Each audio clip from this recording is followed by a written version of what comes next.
SwayamPrabha. Digital India. Educated India.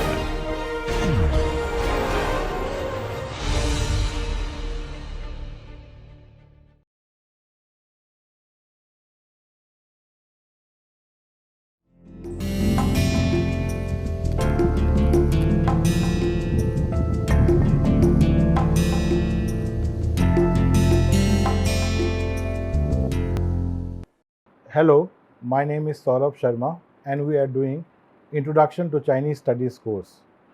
Today is the 7th lecture titled Century of Humiliation, Discourse on Imperialism. To understand this topic, we need to go to the year 1793. In 1793, let's look at the international situation.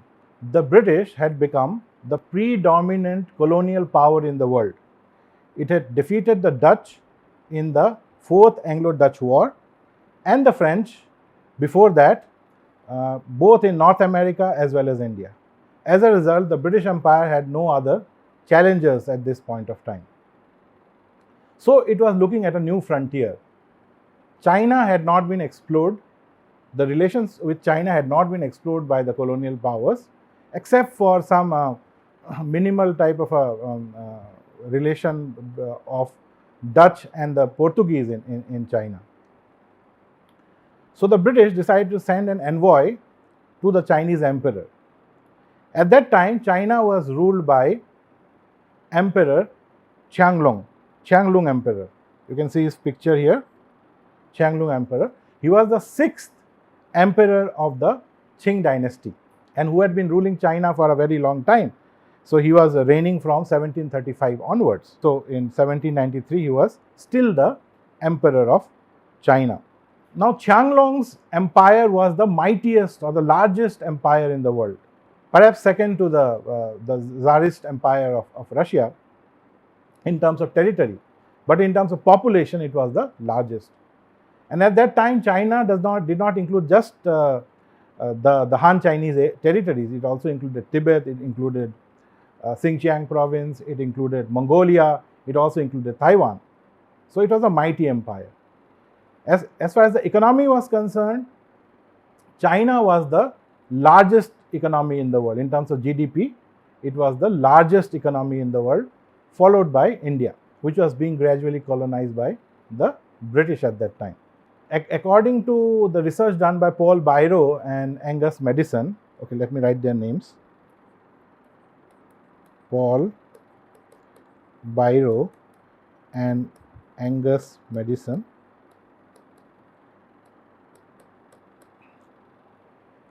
In terms of GDP, China had almost 30% or even more of the world GDP at that time. So the Angus Madison's data is for the year 1820. Okay, so in 1799 it would be something close to that. So the British saw an opportunity there. That China had not been explored. Portuguese and the Dutch had not gone deep into the Chinese territory. They had some trade relations with China. They had occupied Taiwan, which was called Formosa, for a brief period of time. But eventually the Qing dynasty had conquered Formosa from Portuguese and the Dutch, and it was now part of China. Only in Canton, that is Guangdong province, that was known as Canton at that time. This is the anglicized word. This anglicized word for Guangdong. Okay, it was known as Canton. So in Canton, there was something known as the Canton system, and certain Chinese merchants were allowed to trade with the Europeans. So the Europeans were just confined to that particular province where they did some trade, exchange goods, so on and so forth. Now the problem for the British was there was a lot of things that the British or other Europeans imported from China: porcelain, silk, tea. But there was nothing that China wanted from the European powers. As a result, there was a disbalance in the trade. And as a result, large amount of silver was flowing into China. Okay, so to correct all these practices and to restore the balance and to also get entry into China and the rich resources of China, the British decided to send a mission to China. And George Macartney. Let me write the name. See, Macartney mission. So his name is George Macartney. Okay, was sent to Beijing, the capital of China. With lot of reluctance, he was allowed to meet the Qianlong emperor. He carried with him the personal letter of King George III of the United Kingdom of Great Britain and Ireland, and he had certain requests to get from the Chinese. First, let me mention some important ones. First was to establish a permanent embassy of Britain in Beijing, the capital. Number two, freedom of trade to be allowed. Okay, so China should be open for trade. Number three, they wanted an island off the coast of China, Chusan. Okay, that again, this is an anglicized spelling, Chusan. Okay, and fourthly, there was a request to allow the Christianity to be practiced in China, because Christianity had been prohibited in China. Okay, these are some of the requests that Macartney had for the Chinese emperor. Now, even before the audience with the emperor, there were some diplomatic problems. One of the problem was Chinese never had this concept of equal diplomatic relations with anyone. Chinese believed in the tributary system and the mandate of heaven. So according to the mandate of heaven concept, at the top there is heaven, at the bottom there is earth, in the middle is the son of heaven, that is the Chinese emperor. So all under heaven is actually the jurisdiction of the Chinese emperor. There could be no equal to the Chinese emperor according to this construct. So whatever foreign relations China had was based on inequality. The foreign envoys had to, when they met the Chinese emperor, they had to kowtow before the emperor. Kowtow, hit your head on the floor. Kowtow. As you can see here, people kowtow before the Chinese emperor. Okay, so you have to kowtow. But Macartney, being a representative of the greatest power in the world, Britain was the predominant colonial power in the world, the greatest empire at that time, and it would grow even greater later on, but even at that time it was a great power, refused to kowtow before the Chinese emperor. He wanted a relation of equality with the Chinese emperor. And so it took many days of negotiations to decide on how would Macartney meet the emperor. And eventually a compromise was reached. As you can see from this picture, this is a caricature, of course. So this is Macartney, and this is the Qianlong emperor. If you see his real portrait, it is nothing like this shown in the picture. This is basically a French cartoon. Anyhow, he is shown here to be a fat man, but he was not like that. So he decided to genuflect. Macartney, instead of kowtow, he agreed to genuflect. Now genuflection is this posture, as you can see here. You put one knee on the floor, one knee is bent, and then you bow your head slightly. Okay, you don't hit your head on the floor. That is known as genuflection. This was the practice in European courts. So in front of the European kings, the subjects used to genuflect, or say in front of the church, they used to genuflect. So this was a European custom. Okay, so finally this genuflection was done, and Macartney handed over the letter of George III to Qianlong emperor, which was translated by some Christian missionaries there. I mean, the Christian missionaries were there in China, but they were not allowed to propagate their religion among the Chinese people. Okay, they used to, for their own purpose, they used to be there to serve whoever. Like in Canton, there were a large number of Europeans, Portuguese and others. These missionaries served them. They were never allowed to legally propagate in China. Anyway, so while translating the letter into Chinese, they basically changed the language a bit in order to reflect the Chinese customs. So for example, all the reference to Bible and God and all those were changed by them to reflect the Chinese notion of heaven, and to show that emperor is greater, so on and so forth. Okay, so perhaps Qianlong did not understand what the international situation was. He only knew that China was great and he was the son of heaven. He was a mighty emperor with a mighty army, and so he was not afraid of the British at that time. So When he read the letter, he wrote a reply to that letter. So I want to show you some of the excerpts from the letter that Qianlong wrote to George III, and this was translated into English. And you see the tone and the content of this letter, and from here you will understand what is his response to the request made by the British. Okay, let's see. So he says, "You, O king, live beyond the confines of many seas. Nevertheless, impelled by your humble desire to partake of the benefits of our civilization, you have dispatched a mission respectfully bearing your memorial." Okay, this is a reflection of the tone of the letter by George I as it was translated to Qianlong. Okay.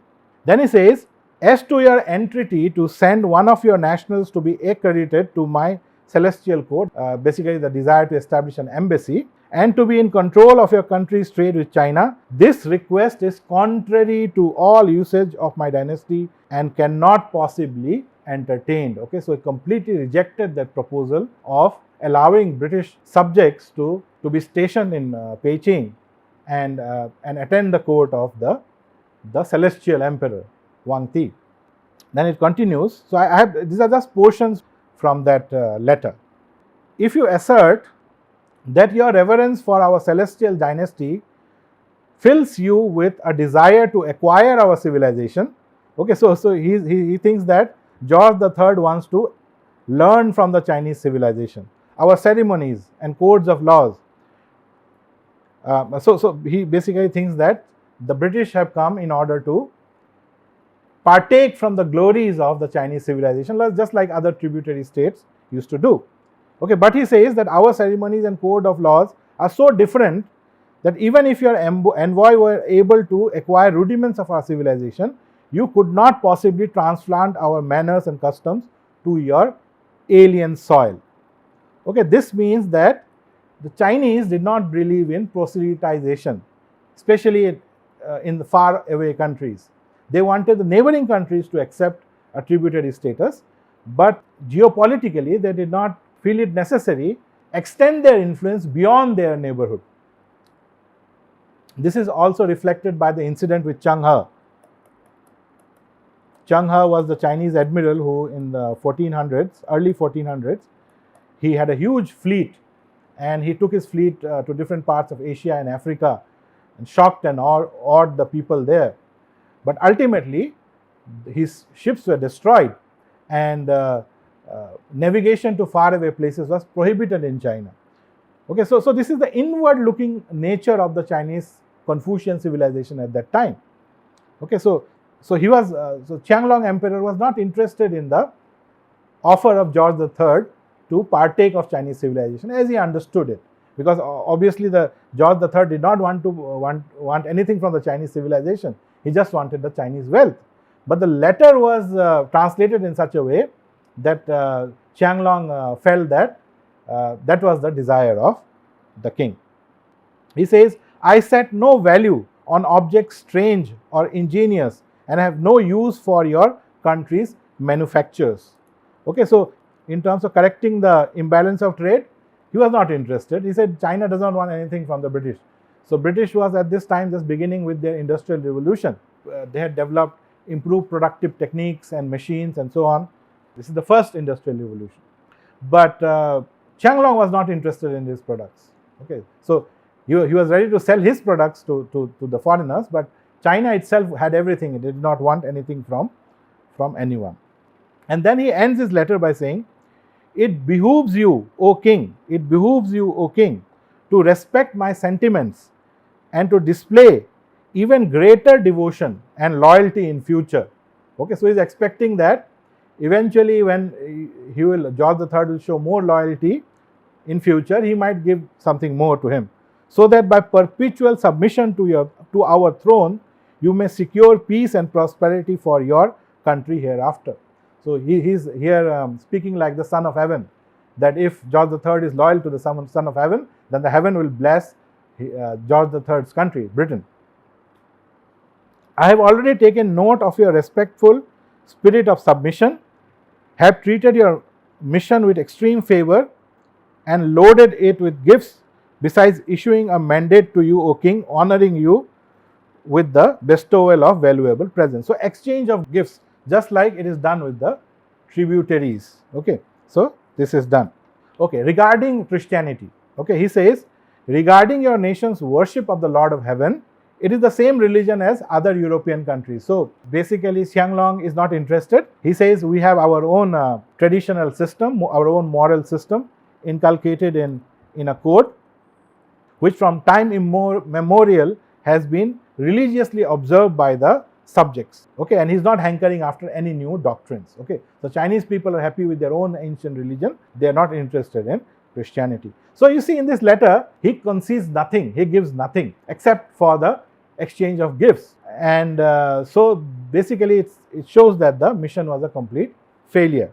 Okay, so it may, now see this, it may, O king, that the above proposals have been wantonly made by your ambassador. Now he is offended that such kind of proposal was even made to him.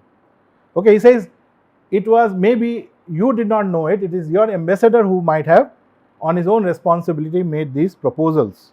Okay, you yourself are ignorant of our dynastic regulations and had no intention of transgressing them when you express these wild ideas and hopes. And then he warns him, should your vessels touch the shore, your merchants will assuredly never be permitted to land or to reside there, but will be subject to instant expulsion. In that event, your barbarian merchants will have had a long journey for nothing. Do not say you were not warned in due time. Tremblingly obey and show no negligence. So he's treating George III. If you look at the international politics and the international power balance of the world at that time, perhaps he was the most powerful monarch in the world at that time. And this is what he writes to him. Okay, so this is the first attempt by the British to contact the Chinese, form relations with the Chinese, and Chinese basically rebuff that attempt.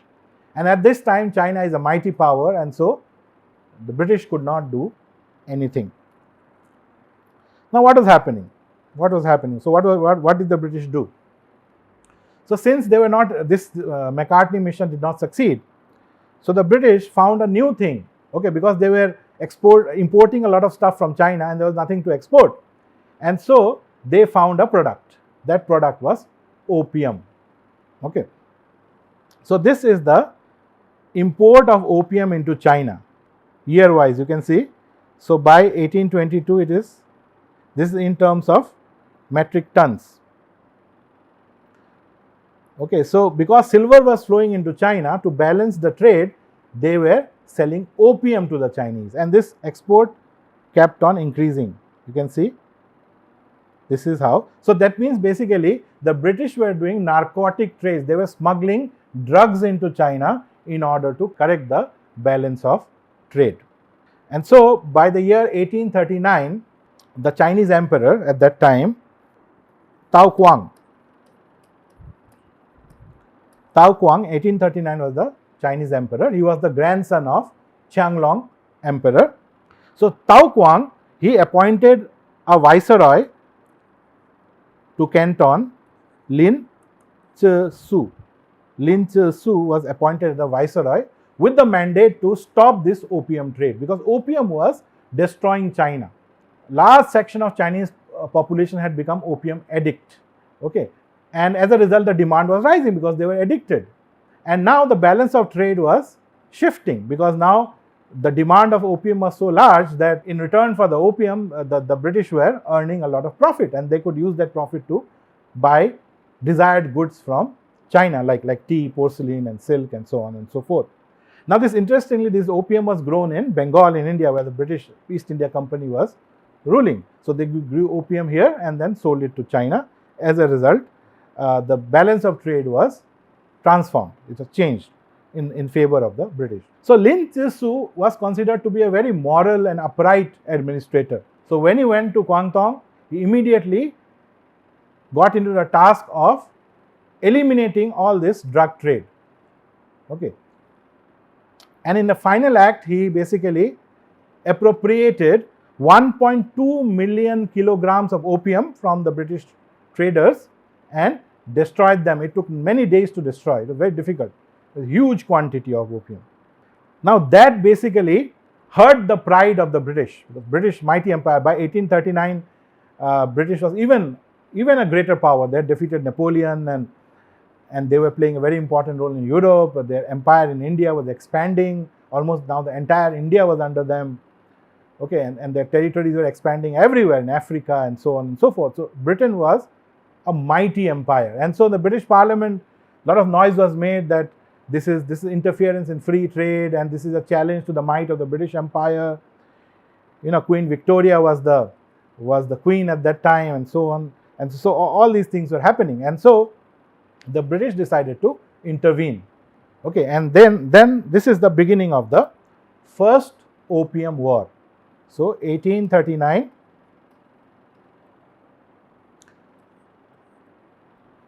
the British decide to intervene. So the Royal British Navy, which was the mightiest navy in the world with its most sophisticated gunboats, they attacked the coastal areas of China. In this map you can see these are different campaigns that happen here. You can see these campaigns all over the Chinese coast. Okay, and this is the movement of the British Navy. So whatever fleet that the Chinese had was easily destroyed. They were very outdated and small compared with the British, and the British guns were superior. As a result, the British destroyed the Chinese, whatever Chinese navy there was, and they were able to captured many of these coastal cities and fortresses, and enter into the inner waters, that is the rivers and the canals inside China. So the British gunboats entered these. So the Chinese did not know how to respond. Even the Chinese army was not able, although Chinese army was larger, because the British had better weapons and they were better trained, and they had the experience of fighting with larger armies like in India. So the British army, including some Indian soldiers from the East India Company, easily defeated the Chinese army. And so the Chinese emperor had no other option. So the grandson of the Qianlong emperor, Tao Kuang, had to now surrender to the British. He pleaded for peace, and the Treaty of Nanjing was signed in 1842. Okay, let's see what is this Treaty of Nanjing.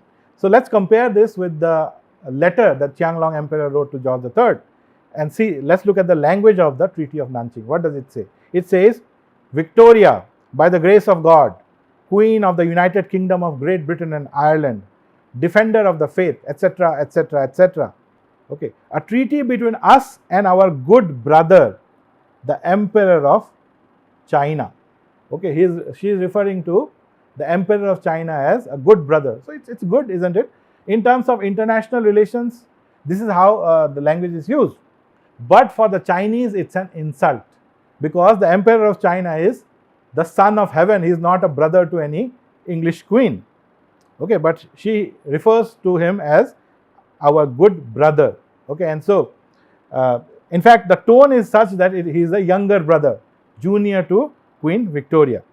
Okay, so in the year 1842 it was signed, and by representatives of ours and our good brother, and so on and so forth. So this is the beginning of the century of humiliation for the Chinese. Okay, and this type of treaty is known as an unequal treaty. Okay, this is very important word, unequal treaty, and the beginning of century of humiliation. So here in this lecture I have introduced you to the beginning of century of humiliation. Many things happened after that. There's no time to go into details of each and every incident, but I'll give you a brief overview of what happened in this century. Okay, beginning with the Treaty of Nanjing. Okay, so let's see. So for first Opium War, the Chinese were defeated, and the Treaty of Nanjing was signed. Now what happened in this particular treaty? Another important word here, treaty ports. So the Canton system of trade was abolished. That foreigners had to restrict themselves to Canton. That system was abolished, and 5 ports were opened up for the British: Canton, Amoy, Fuzhou, Ningpo, and Shanghai. Some of the names I have retained the colonial names. Others I have used the Chinese name because the names are similar, and so I'm not I will retain the Chinese name instead of the colonial names. Okay, so it's okay, it's my choice here. So these treaty ports were opened up for the foreigners. Okay, cession of Hong Kong in perpetuity. So Hong Kong was handed over to the British permanently. Okay, it was ceded to the British permanently by the Chinese, because you remember George III had also asked for an island where the British could port their ships, where they could repair and people could rest and so on.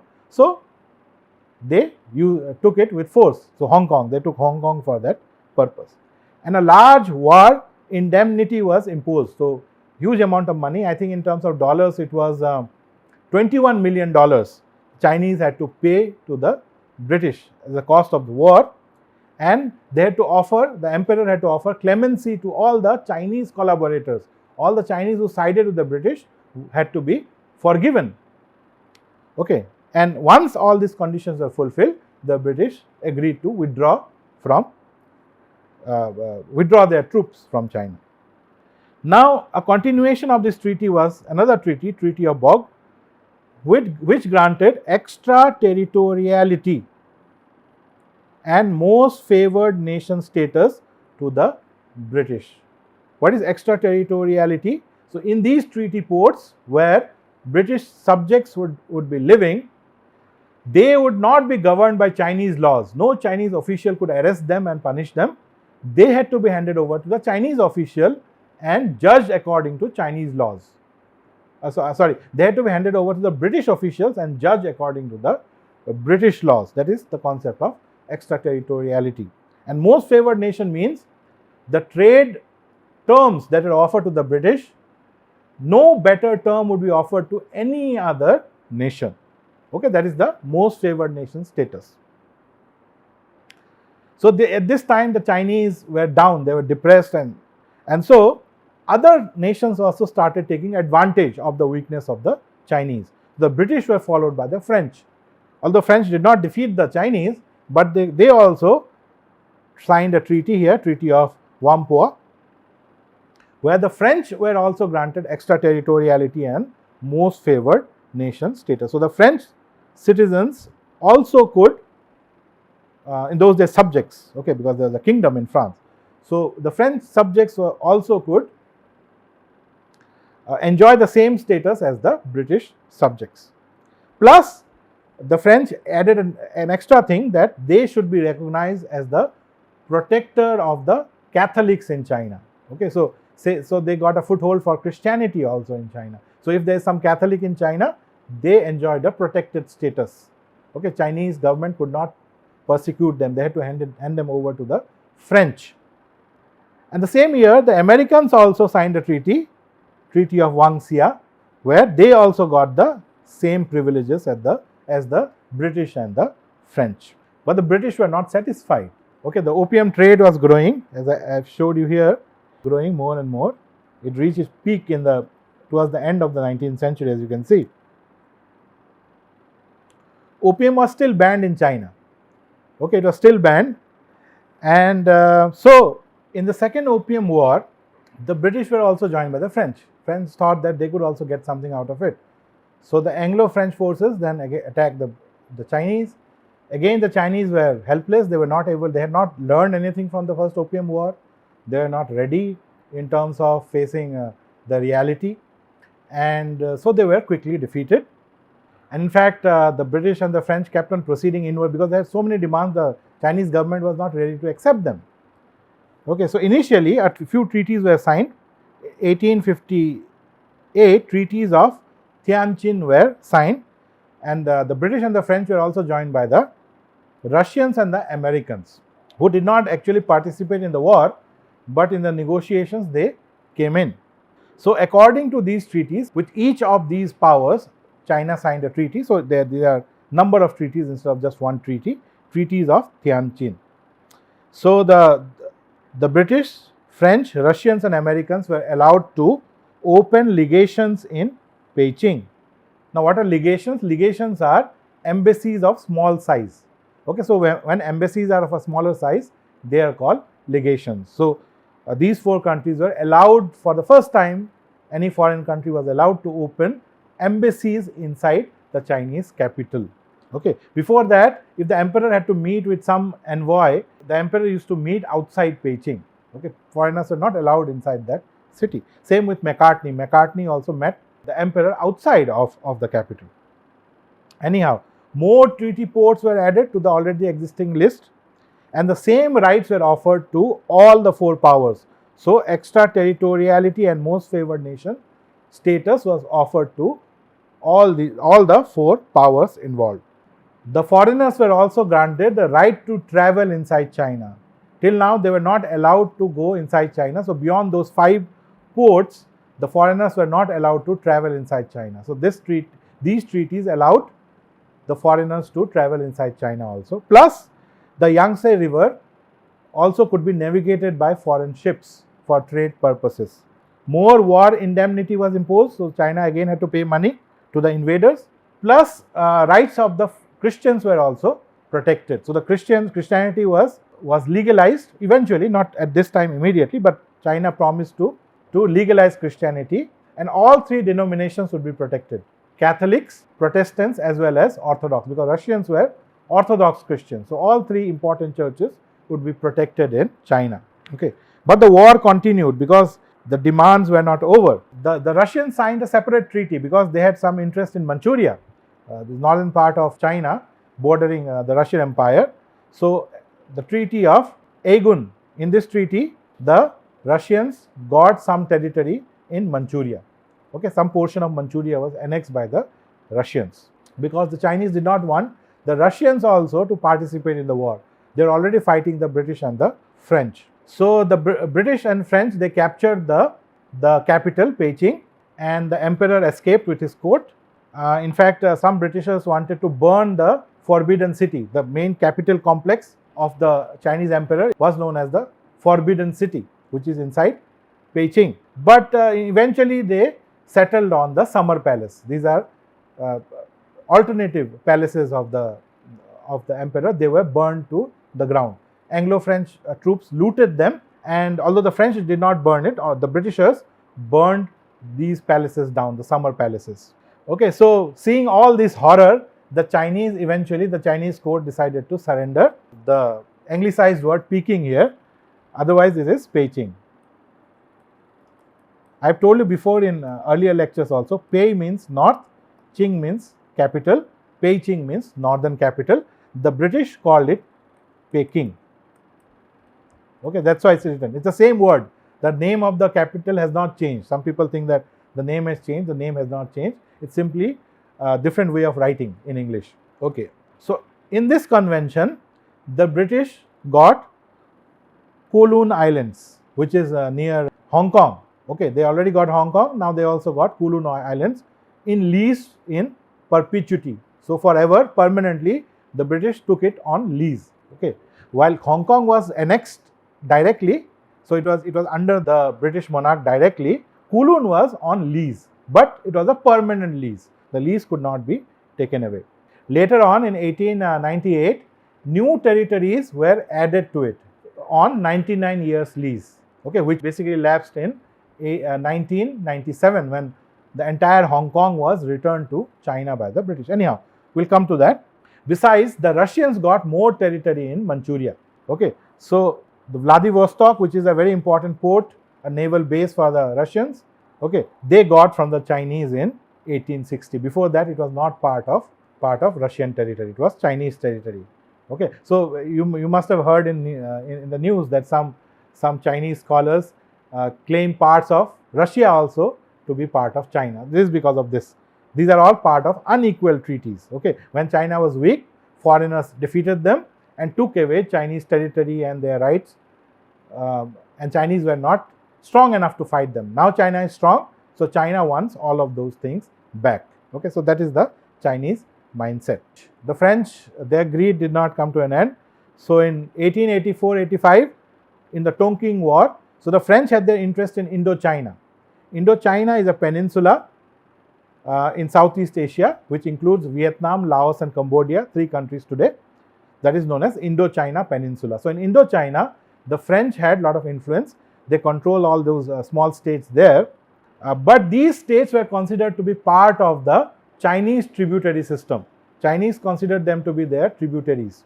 Okay, so French wanted more rights there, so they invaded China. In the sea, the French won because French had a better navy than the Chinese, but on land, the French were defeated by the Chinese. Okay, so China still had a very strong army. In fact, it was also supported by the self-strengthening movement. Self-strengthening movement. So as a response to 1860, whatever happened, the Chinese court decided to, learn something from the West and also learn from Japan, because Japan was quickly changing. It had adopted Western customs, it had Western technology and Western form of government.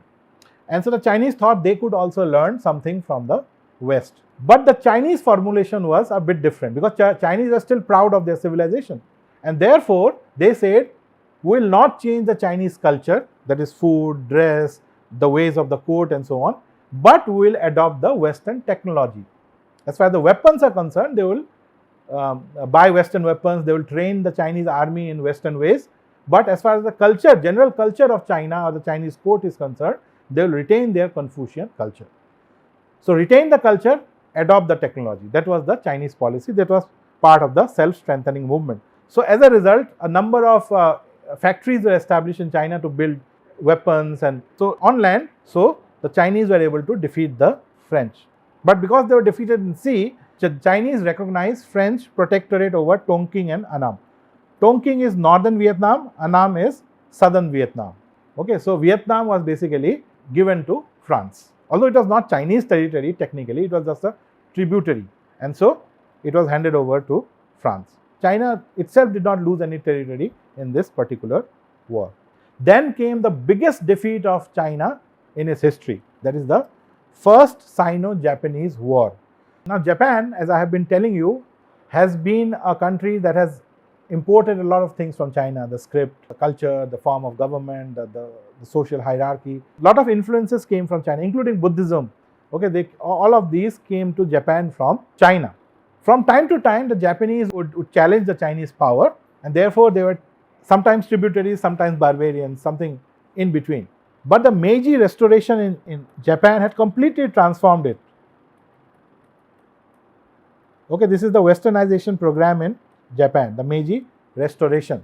Japan had emerged as an industrialized, militarized colonial power. China had not realized it. Okay, China treated Japan as it had treated it before. And so within very short time, Japan defeated the Chinese. They were, in the 6 months of this particular war, Japan were not defeated even in a single battle. The Chinese were able to defeat the French in battles, but not the Japanese. The Chinese were completely humiliated by the Japanese. And so they had to sign a treaty of Shimonoseki, by which China gave up a lot of things. China gave up a lot. Let's see. China recognized Korea as Japanese sphere of influence. Now, Korea was also a tributary state of China. So, China gave up all claims to Korea according to this treaty and accepted Japan as the major influence in Korea. Eventually, Korea was annexed by Japan in 1910. 1910, Korea was outrightly annexed as part of Japanese territory. Then China ceded Pescadores, Formosa and Talian to Japan in perpetuity. Okay, so most important of these is Formosa or Taiwan. So Taiwan became part of the Japanese empire. Similarly, the Japanese were given the same rights as the Europeans in China.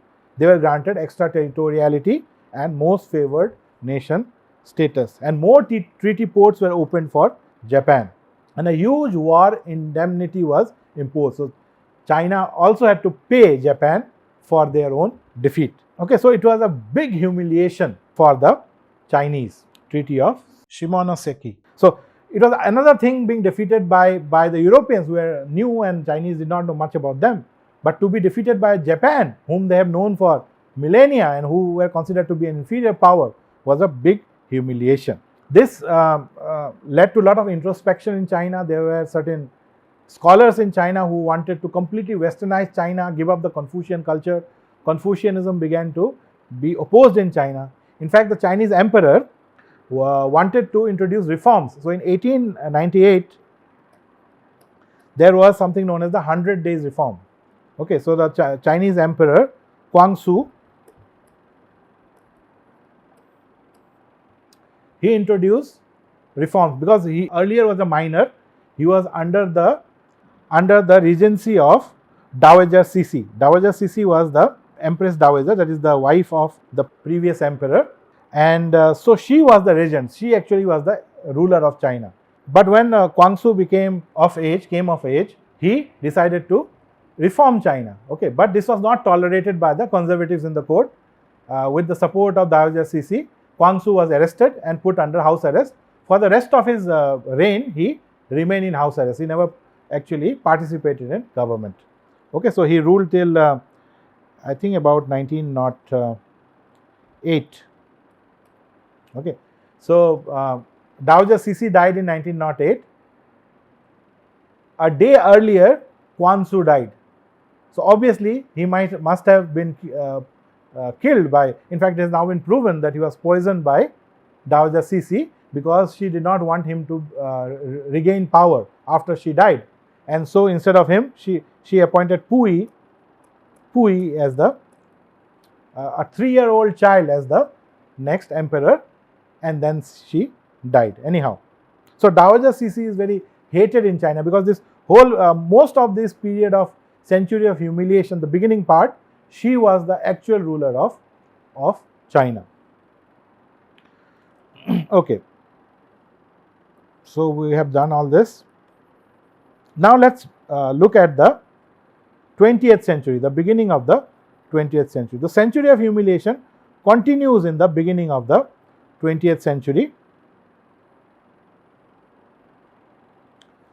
Confucianism is on decline, but the court is still very traditional. It wants to retain the Chinese culture. It is modernizing in terms of the military and the weapons. At that time, certain group of Chinese people, these were known as boxers. Okay, boxers they were not actually boxers in the sense of modern sport of boxing, but they were practitioners of martial arts. They were different cults, religious groups, and so on. And they hated the foreigners. So they were anti-colonialism, they were anti-foreigner, and they were anti-Christian.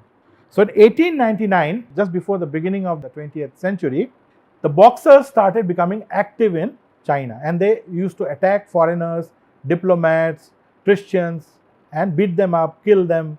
So this movement grew, and gradually it became very powerful. In fact, they went on to threaten the legations of the foreign powers in Beijing. And in this, they were supported by the court. Dowager Cixi, initially she was worried, but later on realizing how powerful the boxers were, and because there was some kind of mystical thing also. They believed that heaven would help them eventually. Right now the heaven is not happy, but once the heaven shows favor, Chinese would eventually defeat the foreigners. That was the idea in the court. So the rise of the boxers basically signaled Dowager Cixi that heaven is beginning to shift, and so the government supported the boxers, and the response was overwhelming. 8 nations invaded China at the same time.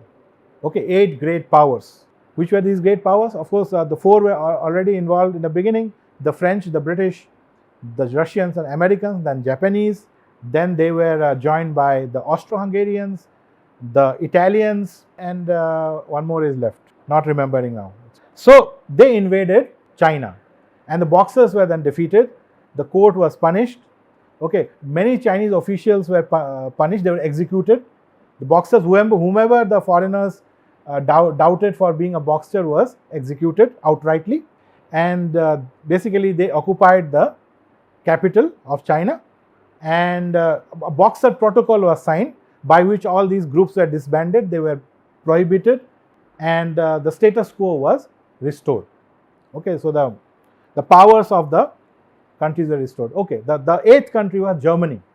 Now Germany had also, because Germany had reunified in 1871 under Bismarck, and Bismarck resigned in 1890. After that, Kaiser William II, he was very ambitious. He was the Tsar, the Kaiser, and he wanted to expand German influence in the world.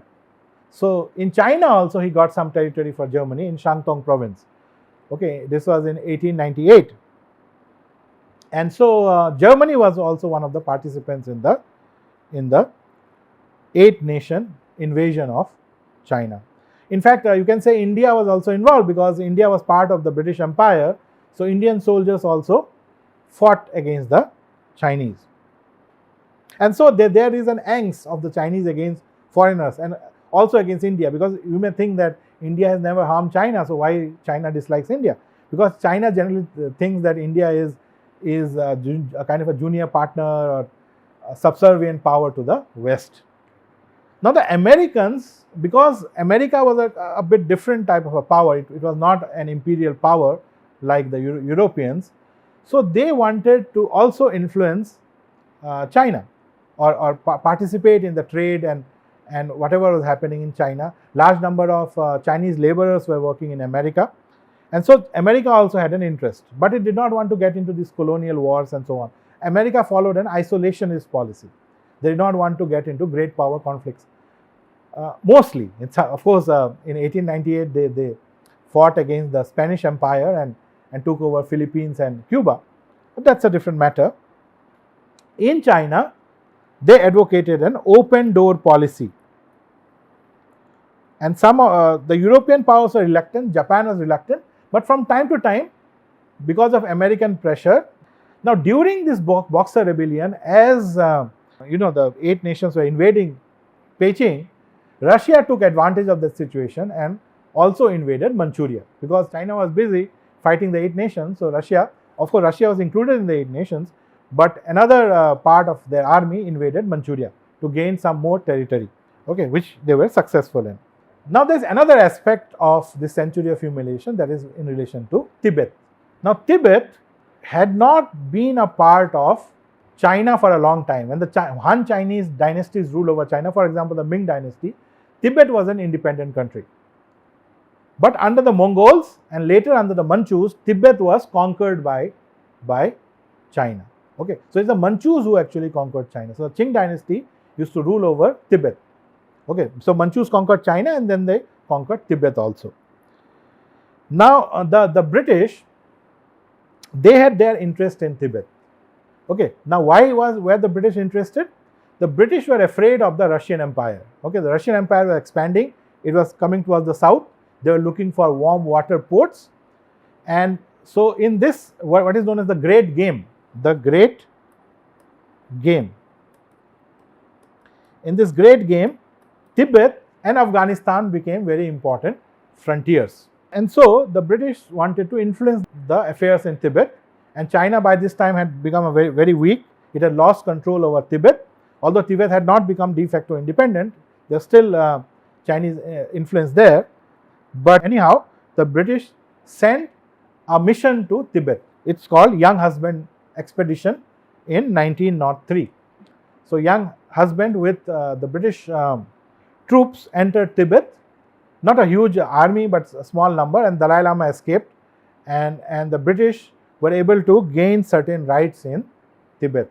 Eventually, when the Chinese Empire collapsed in 1911, the British signed a treaty with the Tibetans known as the Shimla Convention, 1914. Okay, in this Shimla Convention, the McMahon line was drawn. Okay, so basically what today is the state of Arunachal Pradesh was included as a part of India. So the boundary was created between Tibet and the British Indian Empire. Earlier the British had already taken over places like Sikkim, okay, which were independent states. They had become Bhutan and Sikkim were independent states, but they were taken over. And so the Tibetans always felt that these Himalayan kingdoms were their sphere of influence because they also follow Tibetan Buddhism. Okay, so the Shimla Convention basically recognized the British control over all these territories, and these are today part of India, or Bhutan is an independent country. So this is also considered to be part of the humiliation process. So we are we have entered the 20th century. We have seen how the century of humiliation started in the 20th century. I'd like to go into more details of this, and there is another slide on what happened in the 20th century. and there are a lot of events. Even the earlier events I have to go very fast, but because we are running out of time, I do this in the next lecture. So right now, let me summarize what we have done so far. Okay, so in the next lecture, we'll continue with this century of humiliation. So let's see whatever we have done so far. Okay, so in 1793, we talked about 1793 and the Macartney mission, which completely failed. Qianlong Emperor rejected all the proposals of King George III. At that time, China was at a peak of its power. It was very, very powerful. And so the British, although it has emerged as the predominant colonial power in the world, still did not have the capacity to challenge China. The Industrial Revolution had started, but it was just the first Industrial Revolution. The second Industrial Revolution starts in 1850s. Okay. So after that, after the second Industrial Revolution, the British is able to overtake all other countries and become the most powerful. Anyhow, so this was just the beginning of the first Industrial Revolution. So the British capacity for war was not as much as it became later. And so they had to accept that humiliation of the letter that Qianlong Emperor wrote to George III. Okay, and he was treating George III as a tributary. Okay, in fact, he thought that George III wanted to become a tributary, but he thought the Britishers were barbarians, and so they were not capable of importing Chinese culture. And so even the tributary status was not acceptable, okay, to the Chinese, to the Qianlong Emperor, because they were too barbaric in nature, according to him. Okay, then I had told you about the balance of trade, that China did not want anything from Britain, and so they were exporting porcelain, tea, silk, and all kinds of expensive items. Silver was flowing into China, and so in order to counter that, the British started exporting opium, which was illegal in China. So they started doing smuggling of drugs, narcotic trade in China. As a result, they started reversing that balance of trade. And as a response, the Chinese decided to destroy this opium trade. So the viceroy, Lin Tzu, he decided to destroy. So he was sent by the emperor to Canton, which was the center of this trade, and he destroyed the opium there. And as a response, the British invaded China. So this was in 1839 in the first Opium War. And so the Chinese were defeated. Chinese were shocked. Chinese did not know what was happening in the outside world. The British had become technologically far more advanced. They had a superior military, especially the navy. And so the Chinese were no challenge to the British. In fact, in one particular war, thousands of Mongol horsemen were eliminated by a few hundred British soldiers with guns. Okay, they were sending their horses and the British were simply shooting them down.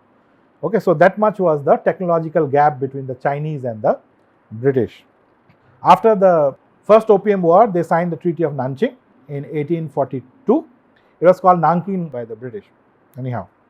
And then we discussed some other events that happened. The First Opium War, the Second Opium War, the different treaties with Russians, with Americans and the French, and how they were able to, so China has been compared in some cartoons like with a pie or a cake, and these different imperial powers or colonial powers coming in and slicing their own portion of the cake. Okay, so Queen Victoria is taking something, and the French are taking something, and the Americans are coming, and even the Germans, Kaiser William wants a share, so on and so forth.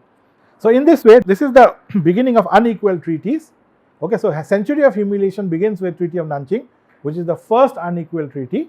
And after that, we see that we have number of unequal treaties, which grants extraterritoriality and most favored nations to the Europeans. Okay, so we'll continue in the next class, whatever remains. Thank you.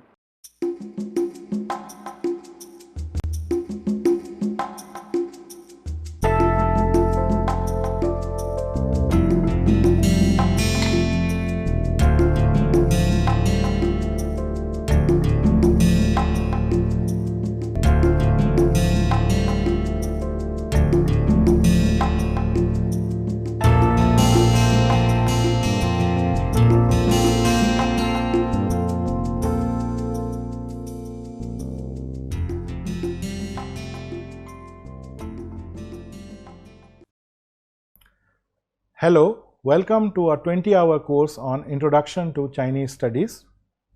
I am Saurabh Sharma, Assistant Professor of Political Science and International Relations.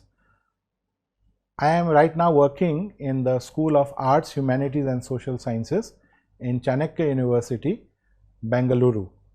Before that, I worked as Assistant Professor of Political Science at Rajiv Gandhi National University of Law, Punjab. I have done my Chinese studies from the Center for East Asian Studies in School of International Studies, Jawaharlal Nehru University, New Delhi. I've used my experience of studying about China, visiting China, interacting with Indian experts on China as well as Chinese scholars to develop this particular course, which has total 20 lectures. Let me go through some of them, briefly discuss them. The first is Origins of Chinese Civilization, which basically discusses how the Chinese civilization started, what were the ideas and the situations that led to the emergence of China as a civilization. Second lecture deals with Mandate of Heaven. Mandate of Heaven is a concept that the Chinese developed about 3000 years ago, which says that the rule of a particular dynasty is not permanent. The right to rule depends on the virtue of the ruler. So long as ruler is ruling according to the desire of heaven, which is the cosmic law, it can remain in power. But once it deviates from that, it will lose power and a new dynasty will replace it. So that is the concept of Mandate of Heaven, and that has been a justification used by different dynasties that have come to power in China. Number 3 is Confucianism. Confucianism has been the official ideology of the Chinese state for more than 2000 years. It was only replaced in 1911 after the revolution by the Republic of China. So till then, Confucianism had remained the official ideology of the Chinese state. So it is very important to understand Confucianism in order to understand China. Then the fourth lecture is on schools of ancient Chinese thought. So besides Confucianism, there are other schools also. So this particular lecture goes into that: legalism, Taoism, and so on and so forth. Number 5 is on religion in China. So it discusses the religious ideas as it emerged in China, and then the impact of Buddhism and the different forms of Buddhism in China, and also the impact of Islam and Christianity on China. The 6th lecture has 2 parts. One is religious administration in China. So religion is regulated in China by the state and the party, and so this particular aspect deals with the religious administration in China. And the second part is scientific thought in China. So how scientific thought has emerged in China since the ancient times, and why China was not able to remain at the top, why the West overtook China. So these are some of the questions that we examine in this particular part. And we also discuss the contemporary situation. What is the contemporary thinking of the Chinese government towards scientific knowledge? The 7th and 8th lectures deal with Century of Humiliation. This is the discourse on imperialism in China. So the Chinese people believe that China has been exploited by Western powers, and especially from the middle of the 19th century up to the middle of the 20th century. So what happened during this period? That is the subject matter of these 2 lectures. Then we have Mao Zedong thought. Mao, the founder of the People's Republic of China. So his thought is very important to understand how the Chinese Communist Party state came into existence and what were the ideas that inspired it in the beginning, and then how it got transformed. The next lecture, Transition of China to Market Socialism, deals with the transformation of China after the death of Mao in 1976 and up to say 1989, how China transformed itself into a market economy. The next 2 lectures, 11th and 12th, they deal with the Chinese political system. So China is ruled by the Communist Party, and so what is the system that it follows? It is different from the constitutional system in democratic countries like United States or India. Then the next 4 lectures deal with India-China relations. So the first one begins in the ancient times, say 300 BC, and continues till 1949. So it contains the boundary dispute between India and China also. Then the next one, 1949 to 62, deals with the period of Hindi Chini Bhai Bhai and the 1962 war. Then we move on to the period from 62 to 93, when there were some conflicts, but there were also some attempts to making peace between the 2 countries. And then the last one is about the rise of China and rise of India, and how the competition between the two countries is playing out in the international system. Thank you.